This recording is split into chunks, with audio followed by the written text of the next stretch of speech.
Құрметті білім алушылар, бүгінгі жаңа сабағымыздың тақырыбы Сәкен Сейфуллиннің өмірі мен шығармашылығы. Дәптерлеріңізді ашып, бүгінгі күн ретін жазып, тақырыпты жазып қойсаңыздар. Сәкен Сейфуллиннің өмірі мен шығармашылығы.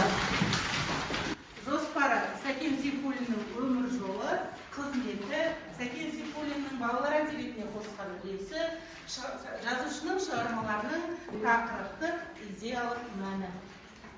1894 жылы 15 қазанда бүгінгі Қарағанды қаласы Ортау елді мекенінде дүниеге келген. Сәкен Сейфуллиннің азан шақырып қойған аты Сәдуақас. Технологиялар аясында оза оқыту технологиясын пайдалана отырып, алдын ала жылдың басында сіздерге көптеген ақын жазушылардың шығармаларын оқуға кеңес берілді.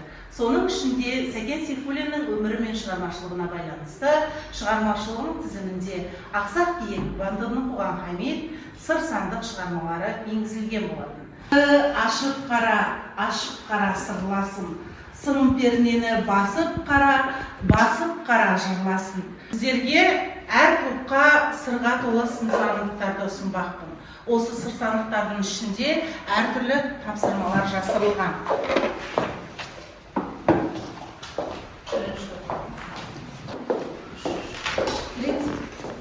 Алдыңғы сабақта сіздерде топ басшылары анықталған болатын. Сол топ басшылар өздеріңізге берілген тапсырмалардың берілген айтсаңыздар. Бізге Сәкен Сейфуллиннің сыр сандық өлеңі. Шыққан біз дос шыңға талай сырды ойланып, ақтарарлық алтын сарай қойманы. Бірінші тапсырма алтын сарай лотерея ойыны арқылы сыр сандық өлеңі бойынша білім алушылар кезекпен шығып, сұрақтарға толы шарлардың бірін таңдап, сұрақтарға жауап беруі тиіс. Екінші тапсырма канон әдісі арқылы өлең жолдарын жатқа мәнерлеп айту. Бір білім алушы бастап, екінші тармағын екінші білім алушы, үшінші тармағын үшінші білім алушы, төртінші тармағын төртінші білім алушы қосылып жатқа айтады. Кідірген, ұмытып қалған білім алушы орнына жайғасады. Ең соңында бір білім алушы жеңімпаз атанады. Рахмет. Құрметті білім алушылар, барлықтарыңыз назарларыңыз менде болса, сіздерге топтың атауы беріледі. Топтың атауының артында QR-код арқылы өздеріңізге берілген шығармалардың мазмұнымен таныс бола аласыздар. Топ басшыларға бағалау парағы беріледі. Бағалау парағының артында да бағаға айналдыру шкаласы берілген. Сіздерге топ басшылар марка арқылы бағалап, жанына тұсын жарысып отырасыз.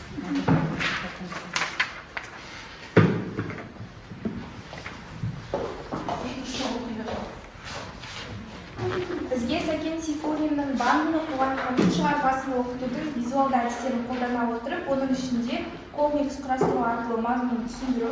Бізге осындай комикстар беріліпті.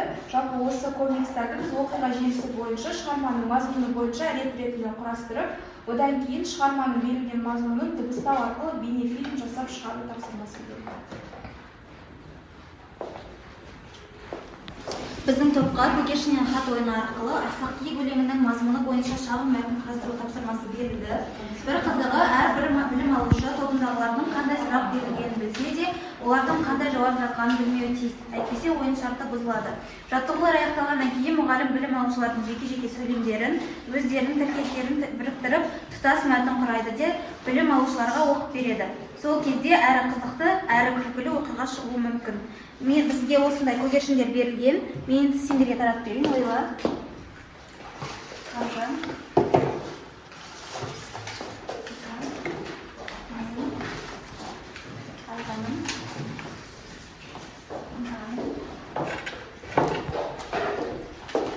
Жақсы, рахмет сізге.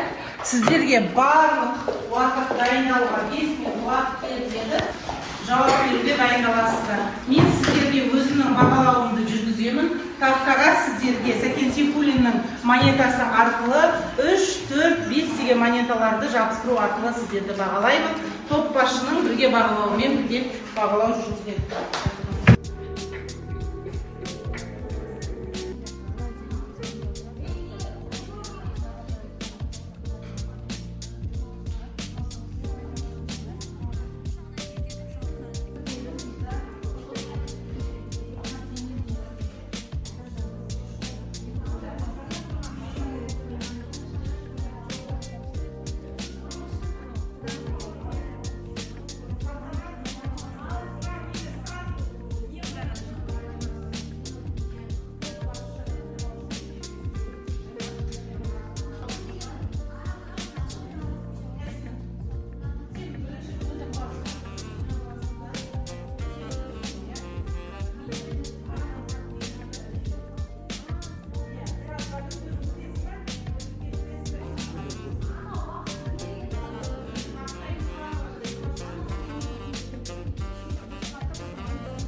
Уақыт аяқталды, құрметті білім алушылар. Бірінші топ сырсандық тобы, бірінші басты,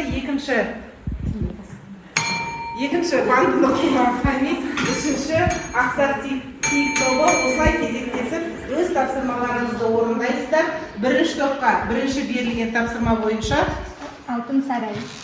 алтын сарай лотерея ойын ойнаймыз. Бай болып саналады.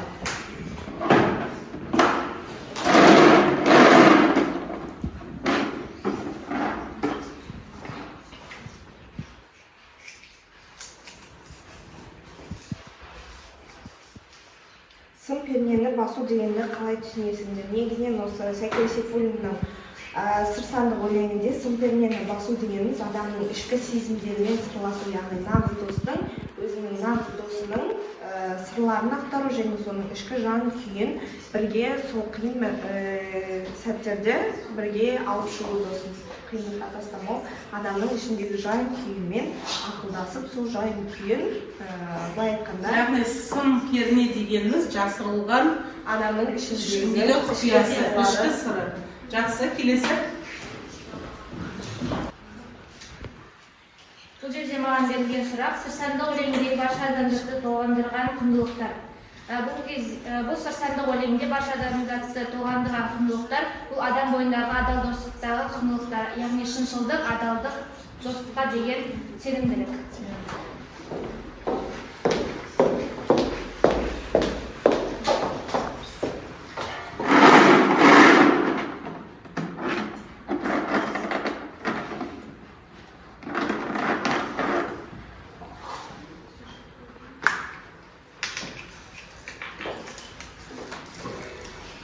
маған бинго түсті. Өте жақсы, бинго түскен білім алушыны құттықтаймыз. Бұл білім алушы ешқандай сұраққа жауап бермейді. Өзінің сырсандығына бір монетаны қоржынына қосып қояды. 4 деген ұпай беріледі. Топ başı өздеріңіз белгілеп отырыңыздар. Канон әдісі бойынша. Екінші тапсырма канон әдісі бойынша сіздер сырсандық өлеңін алдын ала сіздерге жаттау берілген болатын. Сол жаттағандарыңызды тексеру мақсатында сырсандық өлеңін кезектесіп бір білім алушы, одан кейін екінші, үшінші, төртінші білім алушы кезектесіп айтасыздар. Егер кім кідіріс жасайды, ұмытып қалса, орнына жайғасады, тек қана бір білім алушы жеңімпаз болады. Ал егер ешқайсыларыңыз кідірмей жауап берсеңіздер, сырсандық өлеңін жатқа топ болып айтасыздар. Бастайық канон әдісі бойынша орындарыңыздан тұрыңыздар. Сырсандық.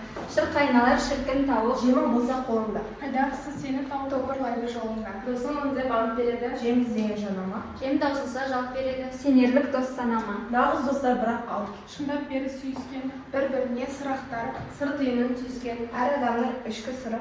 Бері қойма сақталған. Сол қойманың бір түкпірін Достың досы ақтарған. Өте жақсы, құрметті білім алушылар, барлықтарыңыз толықтай жаттап келгендеріңіз көрініп тұр. Онда жалпылама қормен, осы канон әдісі бойынша қормен айтайық, сырсандықта. Басқа сіздердің де жаттағандарыңызды тексеру мақсатында сіздер де қосылып айтып отырыңыздар. Барлықтарыңызға берілген тапсырма.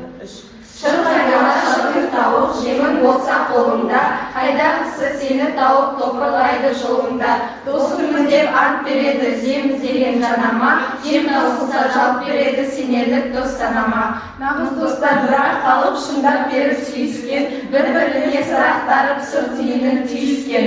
Әр адамның ішкі сыры беріп қойма сақталған, сол қойманың бір түкпірін достың досы ақтарған.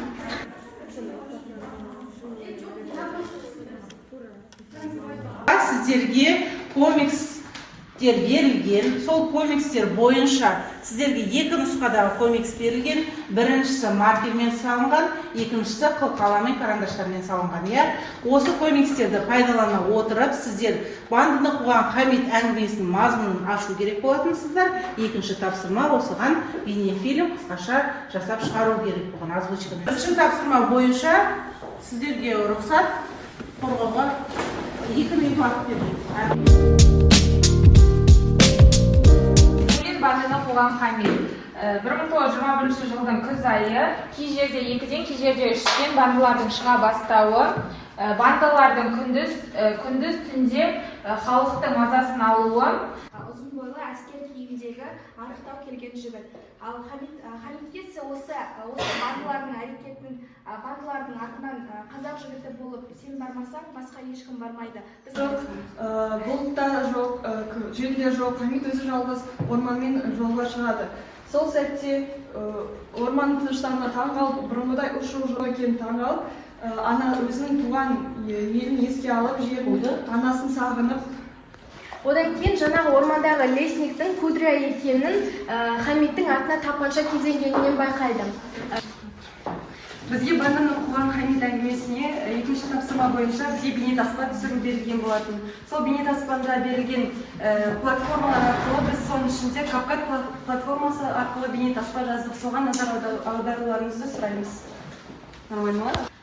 1921 жылдың күз айы еді. Қызмет қылып жүрген ояздан бандалар шыға бастады.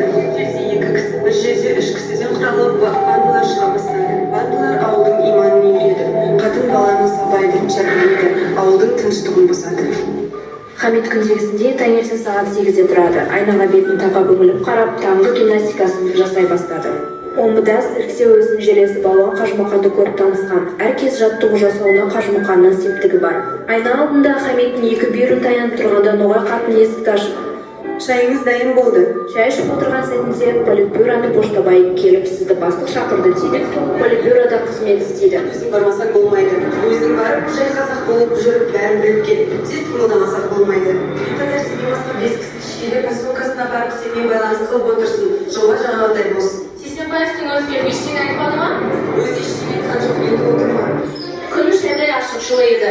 Аспанда бұлт жоқ, жел де жоқ. Хамит жалғыз бір естіген жерлерден атақты болуында Омбы қаласын іздестіріп, ай Қажымұқан деп жан-жағынан қарады.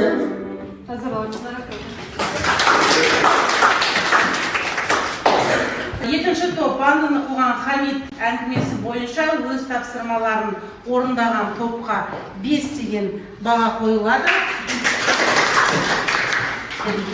Енді жалпылама комикс дегеніміз біз алдыңғы осы уақытқа дейін шетелде дамыған, шетелдіктер жасаған деп ойлаймыз ғой.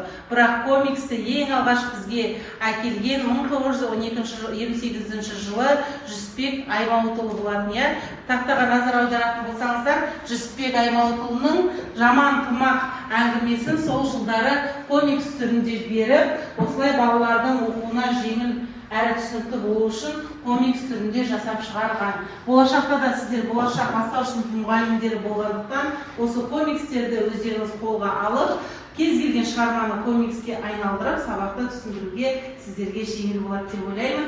Енді үшінші топ, тапсырмаларымыз дайын болса, келіңіздер. Бірінші тапсырма бойынша сіздерге көгершіннен хат келген болатын.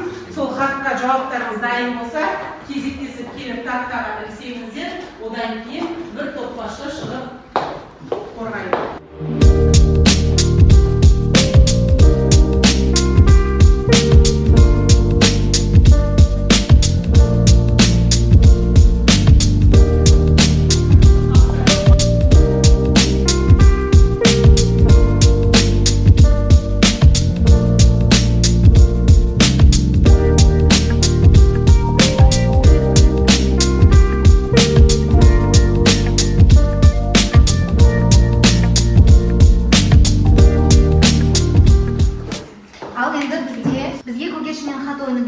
Ол жерде білім алушыларға қандай сұрақ түскен ешқайсысы білмейді, алайда біздің топтың ұйымшылдығының арқасында бізде жақсы мәтін шығатындай сөздер берілген екен. Енді сол мәтінді сіздердің назарларыңызға ұсынамыз.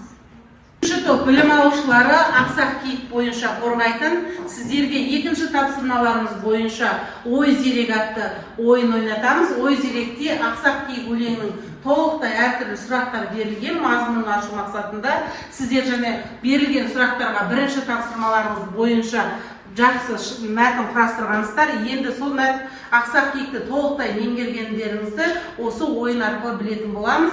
Топтан кезектесіп бір білім алушы келіп, 8 жоқ дегенде 6 білім алушы сұрақтарға жауап берсе. Кім келеді топтан? Икрам.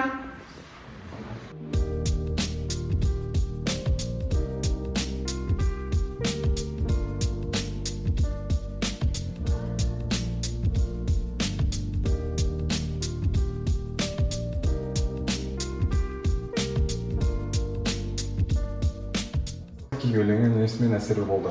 Маған ақсақ киік өлеңінің әсерлі жері ол соңында ақынның көз алдында ақсақ киіктің қан сұрап және мерт болуы болды. Сол ақсақ киіктің мерт болуы маған осы өлеңде әсерлі бір жері деп алсақ болады. өлеңде қандай жерде суреттелген, қандай өсімдік атаулар кездеседі? Өлеңде негізінен бетпақталған суреттелген, сонымен қатар ол жерде сахара жерінде кездеседі. Қандай өсімдік атаулар кездесті? Жусан, баялыш және көкпек есімді, көкпек деген өсімдіктер кездеседі. Жақсы, өте жақсы отырмыз.